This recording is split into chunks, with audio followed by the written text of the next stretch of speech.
All right, the book is called Clarity, How to Get It, How to Keep It, and How to Use It to Balance Your Life. Steve Cesare is my guest. Steve, welcome back to the show. Hey, thanks, Denny. So how many people, there's probably not answer, it's hard to answer this one, but how many people miss their purpose and their true desire and the thing that brings them the most joy when it comes to career?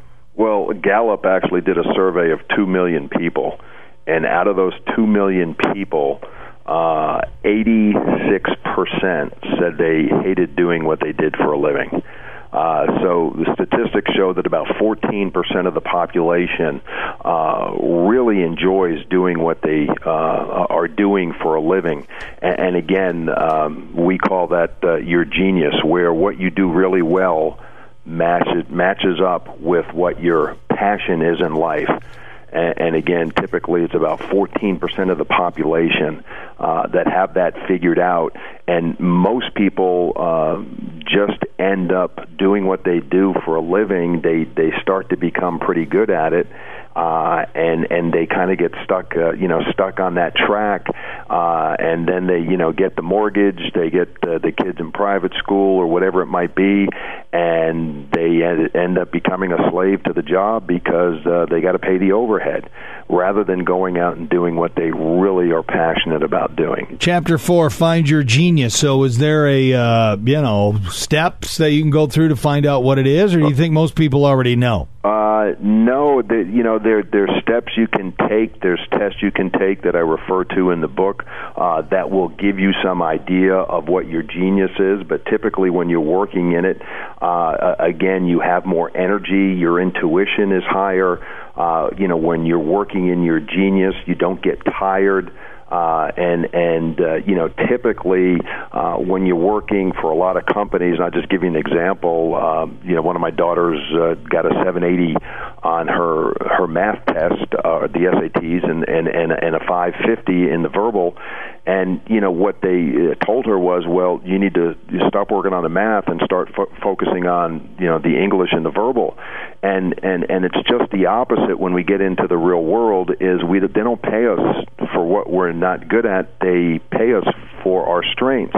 And literally, by the time you're a junior or senior in high school, you got a pretty good idea on what you're good at and what you enjoy doing. And again, don't get me wrong, we need to expose our children to, all the math and science and the different things, but you get a pretty good idea by the time they're at that age on what they can gravitate towards. And again, what I see time and time again in businesses is just like when they take, a guy that's just killing it in the field on sales, they'll pull him out of the field and make him the sales manager, and he'll be miserable because his passion isn't managing people; it's out there interacting with people and selling whatever the product is. So, I think it just becomes a little bit of going through the learning curve.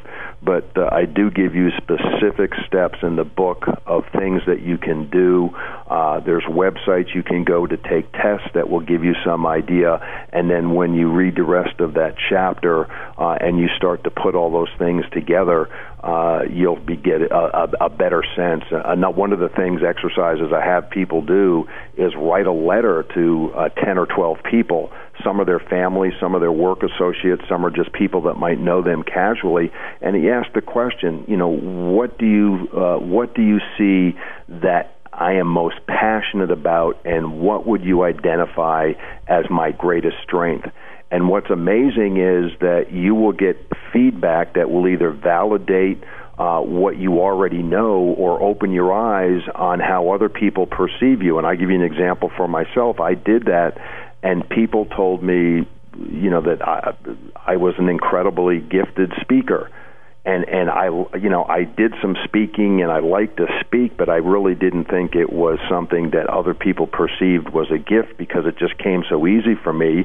So now I do a lot of professional speaking, and I really enjoy it, again, on the topic of clarity and on team building, and that opens the doors. And other people say, well, then how do I incorporate this into our family, our marriage, or into our business? And then that will lead to other consulting opportunities. So the more you can tap into on how God wired you and what you're good at and what you're passionate about, the more success, however you want to define that, and happiness, I think you're going to achieve in life, because you're going to be more intentional about the things you choose to do, and more intentional also about the things you choose not to do. And it just helps lead you down the road to a life of greater satisfaction. I think Mark Twain said, 20 years from now, most people don't regret the things they did as much as they regret the things that they didn't do.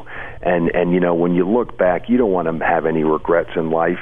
And I truly believe that by understanding how you're wired and by being intentional with the choices that you make, whether it be the job you take, whether it be the people you decide to associate with, whether it is the person you decide to spend the rest of your life with, when you have clarity and you have a clear vision of what it is you're trying to do, and you make intentional choices, it's going to help move you in the direction that you want to go to achieve the results that you want to achieve. Steve's website is vitalvisionsinc.com. I have it linked up on Denny Radio. Click on the Monday button. Steve, you mentioned in your book, get rid of the junk. What's some of the junk that people have in their lives that are messing with their marriage, messing with their personal life, messing with their careers, that they don't even realize is junk?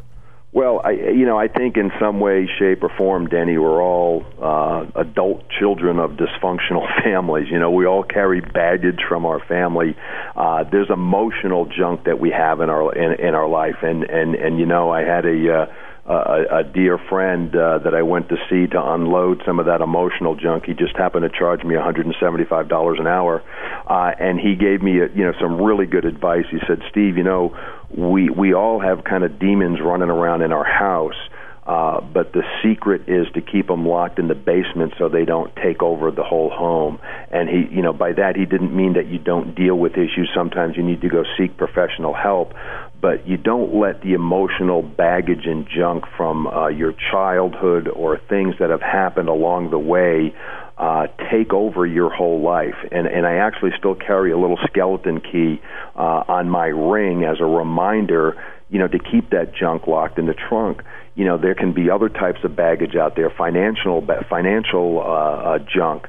The average person, if my statistics are the most up-to-date statistics I've seen, is 7 out of 10 people live paycheck to paycheck.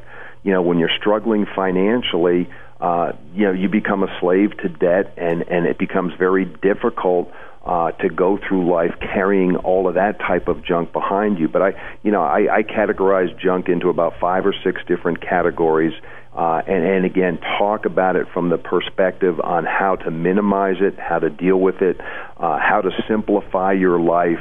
My wife and I, in the last couple of years, have downsized from a very large house in Buckhead to a 2-bedroom condominium over in Vinings, and we made a decision when we did that we were not going to put anything into storage. We were going to sell it, we were going to donate it, or we were going to give it away.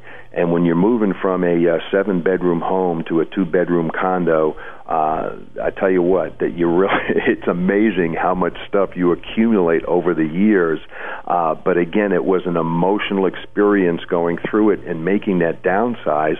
But life is so much simpler now because you don't have all that stuff, all that junk that you have to worry about and carry behind you. I bet that was a big garage sale. Oh, it was huge. We had a couple of garage sales, estate sales. We furnished a couple of shelters that my wife's on the board of, and we have 4 kids, so they got some furniture out of it too.